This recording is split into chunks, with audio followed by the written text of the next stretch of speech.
Teddy Travers, je suis dirigeant d'IFAE, qui est une entreprise qui est fournisseur de compétences cadres et la première entreprise à mission de Vendée, sur laquelle on a 7 engagements de mission, 3 engagements qui sont sur la partie environnementale, d'où mon adhésion à Rupture, et 4 sur la partie sociale.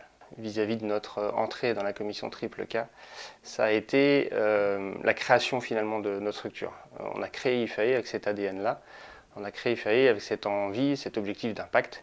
La loi Pacte justement n'était pas encore passée, donc la partie entreprise à mission, on a pris 2 ans pour la mener à bien.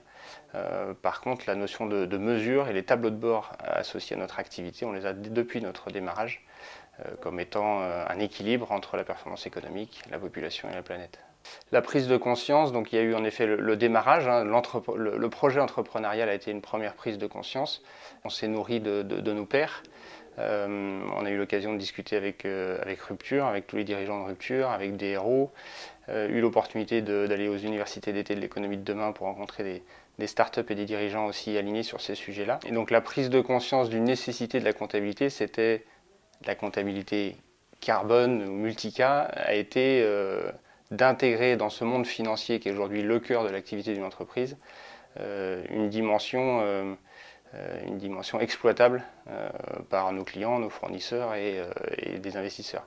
Donc cette interprétation de la comptabilité, pas seulement financière mais plus globale, a été une révélation, et ce qui nous a fait adhérer à Rupture et adhérer à cette commission. Notre réponse côté IFAE à cette problématique, elle s'est orientée sur plusieurs axes, c'est-à-dire que la comptabilité multi-capital, on l'a identifié comme trop complexe, pas assez mature vis-à-vis de notre activité. On a souhaité, notamment au contact d'entreprises qui sont en double comptabilité, donc euro et carbone depuis des années, se contenter, entre guillemets, mais se challenger sur cette double comptabilité. Donc aujourd'hui, on est en comptabilité euro et carbone depuis 2 ans, ce qui nous a permis de travailler après sur divers sujets. La mobilité, avec une mobilité électrique qui divise par 2 à 3 émissions de gaz à effet de serre sur du puits à la roue. On a la partie alimentation par exemple, où le végétal aussi a un gros impact, donc tous nos événements sont en végétal.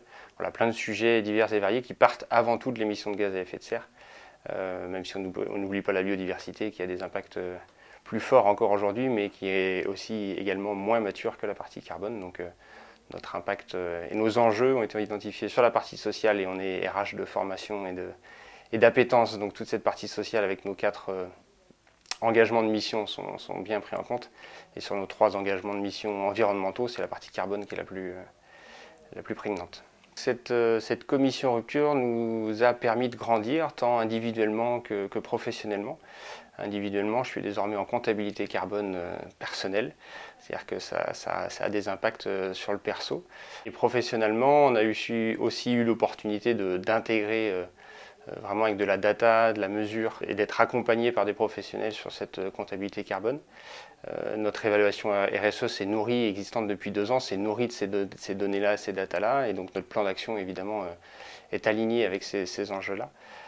Et on a aussi l'opportunité de faire une mesure en thésaurus capital, donc une mesure de capital immatériel avec 2 experts de la commission Triple K, qui nous a permis là aussi de voir plus large que le carbone, de nourrir là aussi notre évaluation RSE sur les multiples capitaux existants d'une analyse comme celle-ci. Et demain, qu'est-ce que ça va devenir? C'est tout l'enjeu, hein. On vient de passer un été 2021 avec un nouveau rapport du GIEC qui fait part de la hauteur de la catastrophe. Donc notre ambition, c'est vraiment d'avoir une trajectoire carbone cohérente avec l'accord de Paris et avec ces nouveaux constats du GIEC pour limiter l'impact et rester inférieur aux 2 degrés.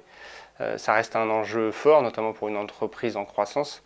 On a beau essayer de mettre notre volume d'impact carbone proportionnel à notre chiffre d'affaires, ça reste quelque chose sur lequel il faut qu'on fasse mieux encore. Et le deuxième impact qu'on cherche à avoir, il est chez nos clients, puisque un des engagements forts, un de nos 3 engagements environnementaux forts, le numéro 5, il est de pousser cette neutralité, de limiter l'impact écologique de nos propres clients.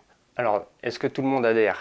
Dans le tout le monde, j'entends que je pourrais appeler 2 marchés chez nous. Il y a le B2C, c'est-à-dire nos talents. Et nos talents, oui, sont prêts pour ces mutations-là. Individuellement, on est en effet particulièrement alignés et l'inertie est plus faible sur l'individuel. Donc tous les talents, et on a 10 à 15 appels entrants par semaine, sont prêts pour cette mutation-là. Ils aiment leur métier, ils veulent être dirigeants, ils veulent être responsables industriels, mais le faire différemment, apporter cette touche supplémentaire. Sur la partie entreprise, c'est tout l'enjeu de notre activité, c'est de convaincre. Donc il y a vraiment deux vitesses, une inertie un peu plus grande côté entreprise, même si c'est aussi l'intérêt du réseau et de Rupture, c'est de se retrouver entre pairs, convaincus d'eux. On a tous les inerties de nos organisations, mais entre dirigeants, de se retrouver mutuellement convaincus, mutuellement épaulés, c'est un point important. Aujourd'hui, on a tous nos tableaux de bord au quotidien, des tableaux de bord qui sont souvent à 80% axés sur la performance économique. Il y a souvent un pilier, notamment pour ceux qui sont familiarisés ou qui ont une compétence RH en interne, un pilier social.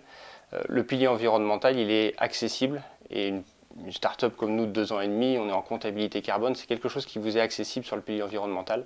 Vous avez des opportunités aussi sur la partie biodiversité si vous faites de l'artificialisation notamment, c'est des choses qui, avec l'indicateur IPEB, qui sont accessibles.